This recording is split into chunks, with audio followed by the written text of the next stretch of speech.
Brussels is in shock. The power centers of the European Union are struggling to understand what just happened because Giorgia Meloni didn't just challenge EU authority. She defied it, openly and successfully. For decades, Brussels dictated policy while member states complied. This time, Italy didn't comply, and the results have sent tremors through Europe.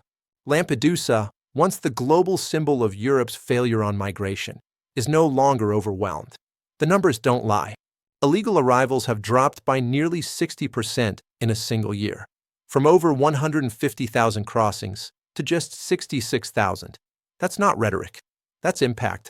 And it happened because Meloni did what Brussels said could never be done. Her weapon? The controversial Albania offshore processing model. Migrants intercepted at sea are no longer taken to Italy. They are transferred directly to processing centers outside EU territory. Claims are reviewed in under a month. Rejected cases are deported immediately, without years of appeals. Human rights groups erupted. NGOs sounded alarms. European courts rushed to intervene. But the message to smugglers was unmistakable. Italy is no longer the destination. Brussels tried to stop it. Judges declared parts of the system illegal. The European Commission warned Rome to fall back in line. Meloni didn't blink. She made her position clear. If EU law prevents a nation from protecting its borders, then EU law must change. That wasn't just a policy disagreement. It was an open challenge to Brussels itself. For the first time in years, a European leader demonstrated that sovereignty isn't dead, it's just been suppressed. But victory at the border ignited chaos at home. While Meloni was reshaping Europe's migration debate, Italian cities exploded. Milan descended into violence after what began as a protest turned into full-scale riots.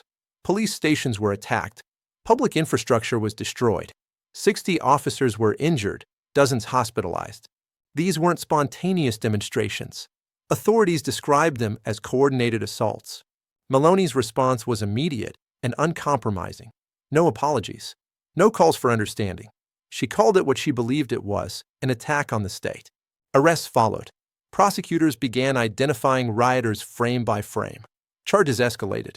Across Italy, similar unrest spread during a nationwide strike. Highways blocked. Cities paralyzed. To Meloni's supporters, the chaos proved her point. Lawlessness thrives when borders collapse and authority retreats. And Europe was watching. In Germany, the Alternative for Germany party seized the moment. Rallies surged. Poll numbers climbed. Party leaders openly praised Italy's hardline stance and promised similar measures if elected. For Brussels, this was the nightmare scenario. One country breaks the rules, and suddenly others realize they can too. Meloni's influence crossed borders faster than any migrant boat ever could. Critics argue her policies are expensive, costing Italy billions. That offshore centers remain partially blocked by courts. That human costs are being ignored. Supporters counter with a simple question: what is the cost of doing nothing? In towns once overwhelmed, normal life is returning. Public confidence has rebounded. Her approval ratings remain strong. Meloni didn't just reduce migration. She changed the conversation. She showed that Brussels is not untouchable.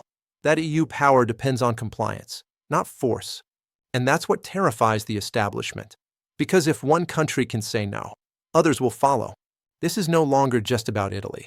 It's about the future of Europe, a union built on rules that can't be enforced, facing leaders who are no longer afraid to break them. Giorgia Meloni didn't ask permission. She acted, and Brussels is still trying to figure out how to respond. The question now isn't whether EU rules were broken. They were. The question is this: is Meloni the exception or the beginning?